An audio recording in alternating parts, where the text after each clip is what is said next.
Selamat berjumpa kembali para pemirsa di dalam mata pelajaran firman Tuhan. Kita mempelajari surat Paulus kepada jemaat di Roma. Dan sampai sekarang ini kita sudah menyelesaikan 12 pasal. Inilah session ke-14 dengan pasal 13. Jadi coba ambil Alkitab Anda dan siap-siap untuk membaca firman Tuhan. Kita sudah sampai kepada bagian-bagian yang lebih praktis karena kita mempelajari dalam pasal 12, 13, dan 14 mengenai cara hidup orang benar. Nah, pasal 12 kemarin kita lihat tentang sosial atau tentang hal bermasyarakat, bagaimana hidup seorang Kristen. Nah, mulai dengan pasal 13, Paulus menjelaskan kepada kita tentang hal-hal yang bersangkut paut dengan pemerintah. Dan kita akan melihat apa artinya pemerintah itu. Sebelumnya kita baca dari firman Tuhan, kita berdoa dulu. Ya Tuhan, kami mengucap syukur kepadamu karena Tuhan membuka kesempatan kepada kami untuk membaca firman Tuhan dan belajar daripada firman Tuhan, bagaimana kami harus hidup secara sebenarnya di hadapan Tuhan. Terima kasih, pimpinlah kami ya Tuhan, supaya kami dapat mengerti firman-Mu. Di dalam nama Yesus kami berdoa. Amin. Jadi saya minta Ibu Mega membacakan firman bagi kita ya, dari pasal 13 ayat 1 sampai 6. Ayat 1 sampai dengan 6, demikian firman Tuhan. Kepatuhan kepada pemerintah. Tiap-tiap orang harus takluk kepada pemerintah yang di atasnya. Sebab tidak ada pemerintah yang tidak berasal dari Allah, dan pemerintah-pemerintah yang ada ditetapkan oleh Allah. Sebab itu barang siapa melawan pemerintah, ia melawan ketetapan Allah, dan siapa melakukannya akan mendatangkan hukuman atas dirinya. Sebab jika seorang berbuat baik, ia tidak usah takut pada pemerintah, hanya jika ia berbuat jahat. Maukah kamu hidup tanpa takut terhadap pemerintah? Perbuatlah apa yang baik, dan kamu akan beroleh pujian daripadanya. Karena pemerintah adalah hamba Allah untuk kebaikanmu. Tetapi jika engkau berbuat jahat, takutlah akan dia, karena tidak percuma pemerintah menyandang pedang. Pemerintah adalah hamba Allah untuk membalaskan murka Allah atas mereka yang berbuat jahat. Sebab itu perlu kita menaklukkan diri bukan saja oleh karena kemurkaan Allah, tetapi juga oleh karena suara hati kita. Itulah juga sebabnya maka kamu membayar pajak, karena mereka yang mengurus hal itu adalah pelayan-pelayan Allah. Bayarlah kepada semua orang apa yang harus kamu bayar. Pajak kepada orang yang berhak menerima pajak, cukai kepada orang yang berhak menerima cukai, rasa takut kepada orang yang berhak menerima rasa takut, dan hormat kepada orang yang berhak menerima hormat. Terima kasih atas pembacaan firman itu. Kita lihat di sini cara hidup seorang Kristen di tengah-tengah masyarakat, khusus mengenai hal pemerintah. Dilihat dari ayat pertama, tiap-tiap orang harus takluk kepada pemerintah yang di atasnya. Di sini kita lihat satu keadaan pemerintah yang menunjukkan kuasa, ya. Jadi harus takluk kepada pemerintah. Di dalam bahasa Melayu ini diterjemahkan penguasa kerajaan, ya. Juga dalam terjemahan bahasa Indonesia yang lain itu diterjemahkan kuasa, bukan pemerintah. Tetapi hal itu dilakukan, terjemahan-terjemahan itu memperlihatkan kepada kita bahwa yang dimaksudkan di sini bukan orang-orangnya, tetapi wewenangnya. Ya, jadi satu sistem atau institusi yang ditetapkan oleh rakyat. ya, dalam anggaran dasar atau dalam peraturan rumah tangga. Pokoknya di dalam soal kenegaraan, kita sudah lebih dahulu menetapkan sistem kita. Di dalam Indonesia itu memang republik, dan suatu republik mempunyai bentuk tertentu dan tujuan tertentu. Kalau kerajaan dengan pakai raja itu lain lagi. Nah, ini yang dimaksudkan oleh Paulus di sini. Yang pertama ini, kita harus takluk kepada apa yang Tuhan tetapkan di atas kita. Ya. Lalu kemudian kita lihat di dalam ayat kedua bahwa barang siapa yang melawan pemerintah, ia melawan ketetapan Allah. Jadi ya memang kalau Tuhan melalui pilihan kita sendiri menetapkan suatu pemerintah untuk kita, ya kita harus hati-hati untuk menurut pemerintah itu. Jadi maksudnya jangan merombak, menjatuhkan, mau kacaukan semua. Ya, kalau tidak setuju dengan pribadi-pribadi yang duduk di tempat-tempat tertentu, ya ada pilihan yang berikut, bukan? Kita bisa memilih yang lain. Nah, ayat ketiga dalam pasal 13 ini, berbuat baik. Ya, berbuat baik. Nah, coba baca itu. Sebab jika seorang berbuat baik, ia tidak usah takut kepada pemerintah. Hanya jika ia berbuat jahat. Maukah kamu hidup tanpa takut terhadap pemerintah? Nah, ada hal yang menarik di sini, bahwa kata pemerintah ini sebenarnya berbeda artinya. Ya. Jadi kata yang sama dipakai, tetapi pemerintah yang pertama tidak usah takut kepada pemerintah, itu berarti orang yang mempunyai kuasa. Jadi para penguasa itu atau alat negara. Itu yang menjadi pemerintah yang dimaksudkan di sini. Hanya jika dan kemudian, maukah kamu hidup tanpa takut terhadap pemerintah? Dan dia kembali kepada arti pemerintah yang sebelumnya. Jadi mengenai institusi yang kita tetapkan sebagai pemerintah kita. Dan seterusnya di dalam ayat keempat, itu yang dimaksudkan. Sebenarnya kata pemerintah dalam ayat keempat dipakai beberapa kali. Tidak ada di dalam bahasa aslinya, tetapi itu yang dimaksudkan oleh Paulus. Jadi dimasukkan supaya kita lebih mengerti. Dan kita lihat bahwa pemerintah itu menyandang pedang, ayat 4 itu. Dan coba lihat kepada gambar ini. Gambar yang pertama, kita lihat ya, ini digambarkan sebagai seorang diri. Ya maaf, mungkin ini membawa kesan yang salah karena bukan orangnya yang pegang pedang, tetapi pemerintah secara institusi yang pegang pedang. Dan apa pedang itu? Itu termasuk kepolisian, bukan pribadi-pribadi orang polisi, tetapi kepolisian yang ada yang mengatur hidup kita bersama-sama di luar. Kemudian yang menyandang pedang itu jaksa agung. Jaksa agung yang berfungsi untuk membawa orang yang salah ke pengadilan, dan kemudian yang menyandang pedang itu pengadilan. Ya, jadi jangan lihat orang individu, tetapi melihat instansi-instansi pemerintah kita yang berfungsi sedemikian untuk menolong kita. Oke, itu penting kita ingat supaya kita mengerti tanggung jawab kita sebagai orang Kristen.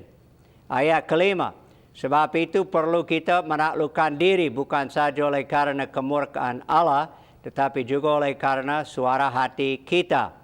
Jadi suara hati itu suara hati nurani yang mendorong kita. Dan kita memenuhi obligasi kita atau tanggung jawab kita seperti membayar pajak. Oke, mari kita melanjutkan pembacaan firman Tuhan. Kita baca dari ayat 7 sampai dengan ayat 10. Mari Ibu Mega silakan baca. Roma pasal yang ke-13 ayat 7 sampai dengan 10, demikian firman Tuhan. Bayarlah kepada semua orang apa yang harus kamu bayar. Pajak kepada orang yang berhak menerima pajak, cukai kepada orang yang berhak menerima cukai, rasa takut kepada orang yang berhak menerima rasa takut, dan hormat kepada orang yang berhak menerima hormat. Janganlah kamu berhutang apa-apa kepada siapapun juga, tetapi hendaklah kamu saling mengasihi. Sebab barang siapa mengasihi sesamanya manusia, ia sudah memenuhi hukum Taurat.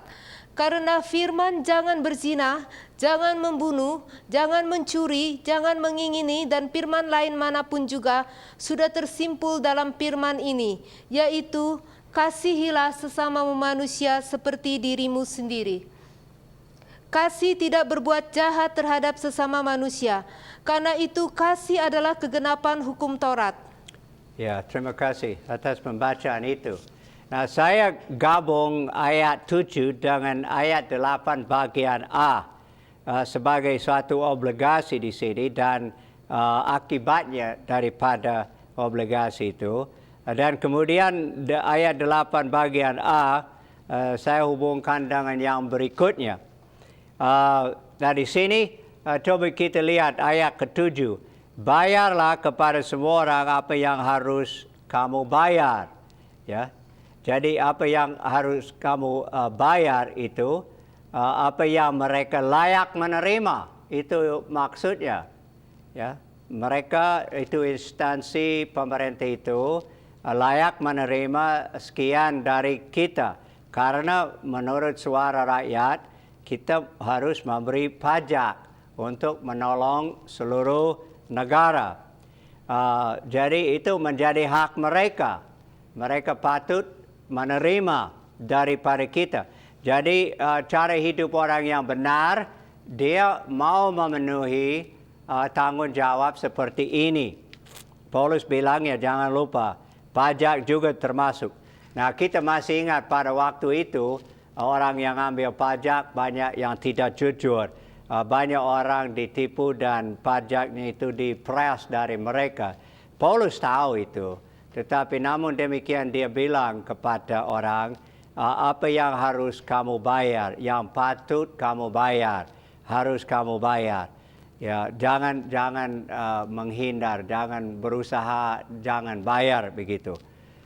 Kemudian kita lihat dalam ayat seterusnya, ayat 7 seterusnya, ada rasa takut kepada orang yang berhak menerima rasa takut. Takut berarti segan, ya kita segan terhadap orang yang perlu kita segani, dan hormat kepada orang yang berhak menerima hormat. Ya masa kita mengangkat orang menjadi pemimpin kita dan kemudian kita tidak menghormati mereka, itu tidak masuk di akal. Itu bukan cara orang Kristen. Kemudian ayat 8 yang menurut saya merupakan kunci di sini. Janganlah kamu berhutang apa-apa kepada siapapun juga, tetapi hendaklah kamu saling mengasihi. Jadi kalau kita bisa belajar ayat ini saja, begitu indah hidup kita. Betapa banyak orang yang mempunyai hutang yang luar biasa banyaknya. Sehingga mereka, seluruh hidup mereka menjadi kolaps, ya, menjadi roboh, menjadi kacau. Karena mereka tidak dapat membayar hutang yang sudah mereka berhutang kepada orang. Tolong lihat gambar berikut ini.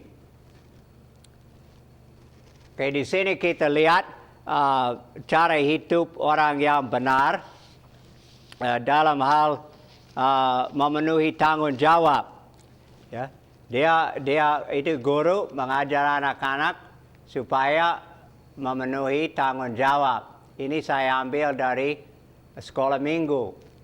Ya, bahwa di sini kita lihat bahwa ada paduan suara, ada guru sekolah minggu, kita ada penyambut atau orang yang menyambut orang yang datang ke gereja, pembesuk atau ambil kolektor dan sebagainya.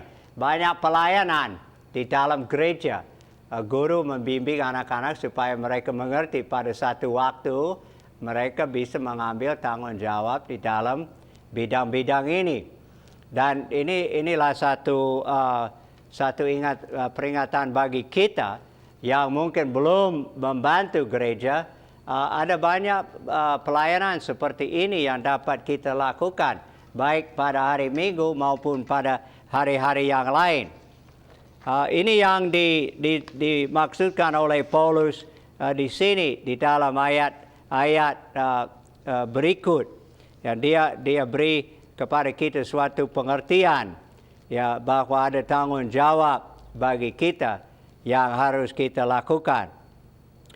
Sekarang kita akan membaca firman yang berikut dari ayat 11 sampai dengan ayat 14.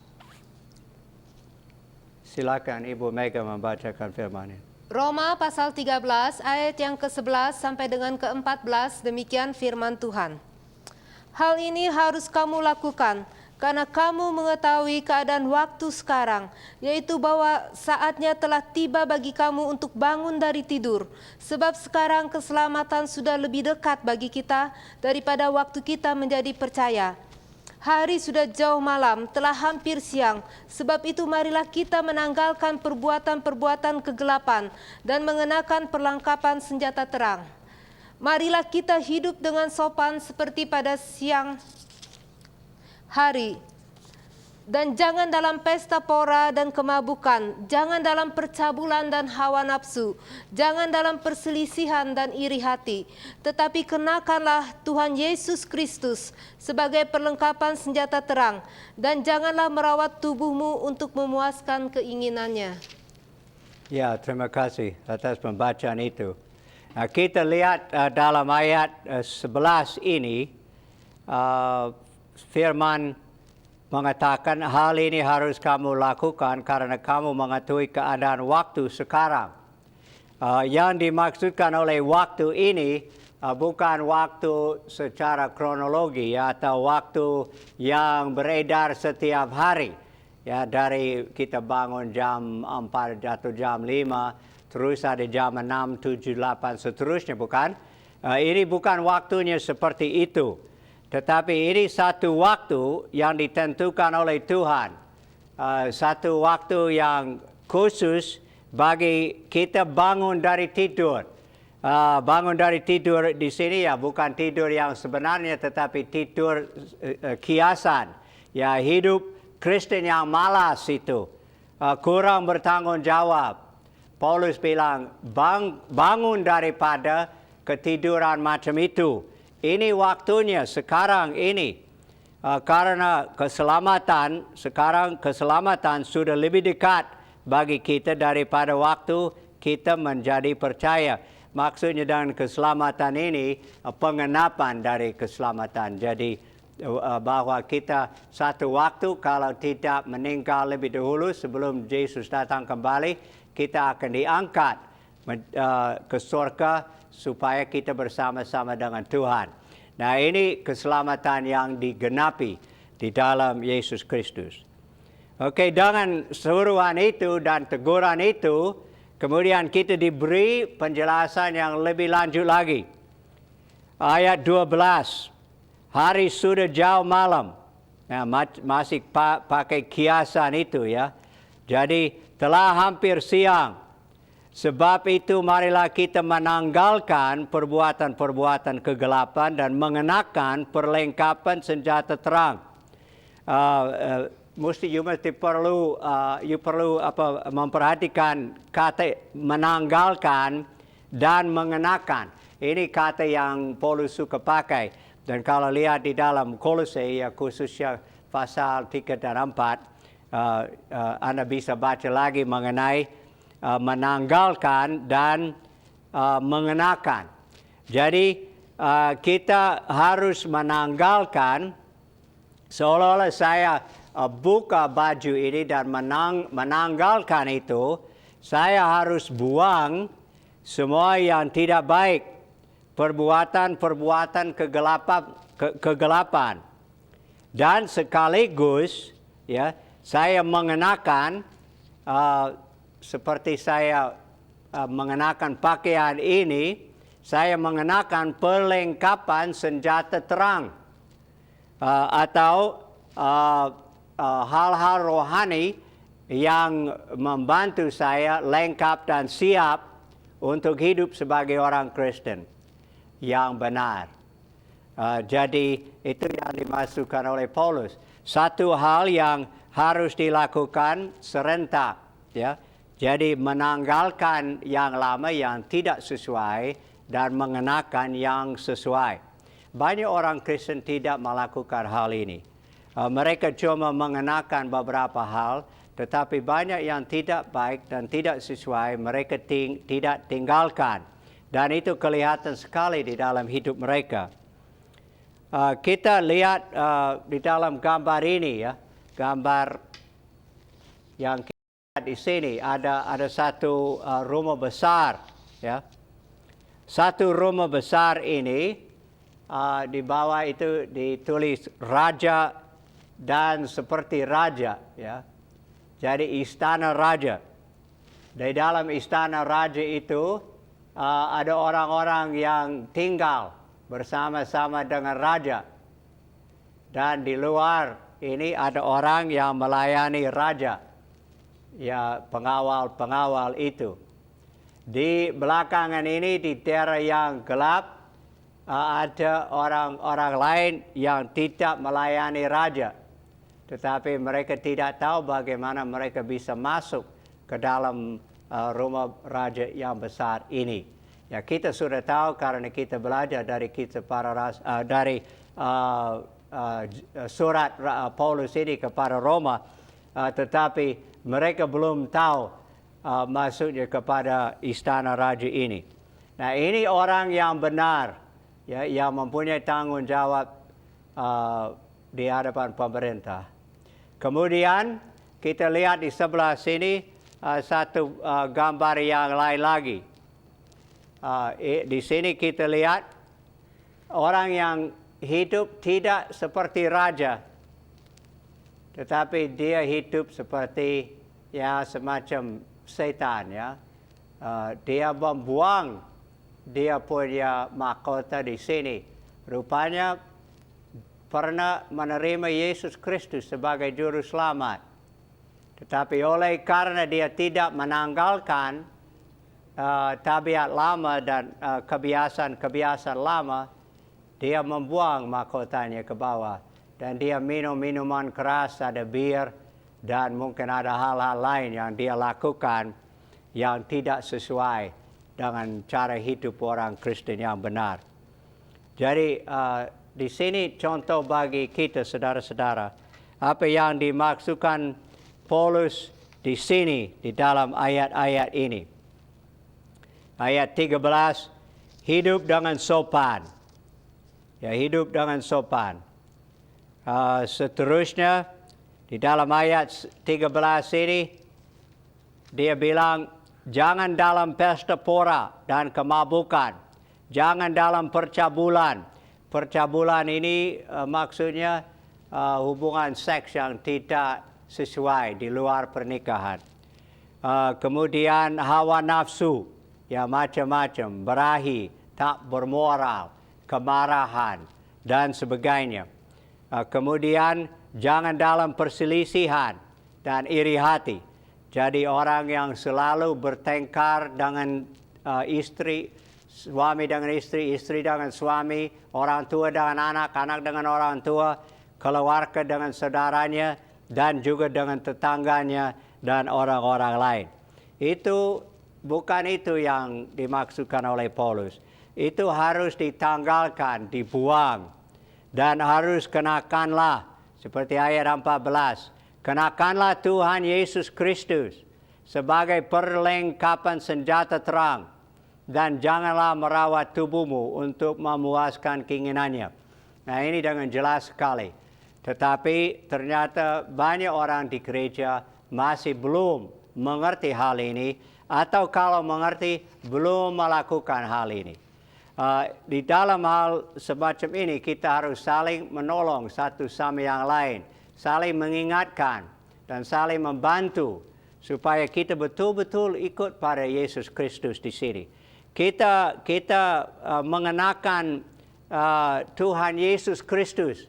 Dia yang menjadi kuasa di dalam hidup kita, supaya kita ikut dan kita boleh ikut, kita bisa ikut firman Tuhan justru karena kuasa Tuhan Yesus yang ada di dalam hidup kita. Nah, ini yang dimaksudkan Paulus di sini bagi kita. Cara hidup orang yang benar di dalam hal pemerintahan, bahwa kita butuh kuasa dari Yesus Kristus di dalam hati kita, baru kita dapat melaksanakan tugas ini. Sekian dulu pelajaran kita untuk session ini, dan nanti kita bertemu lagi di dalam session yang berikut. Tuhan memberkati.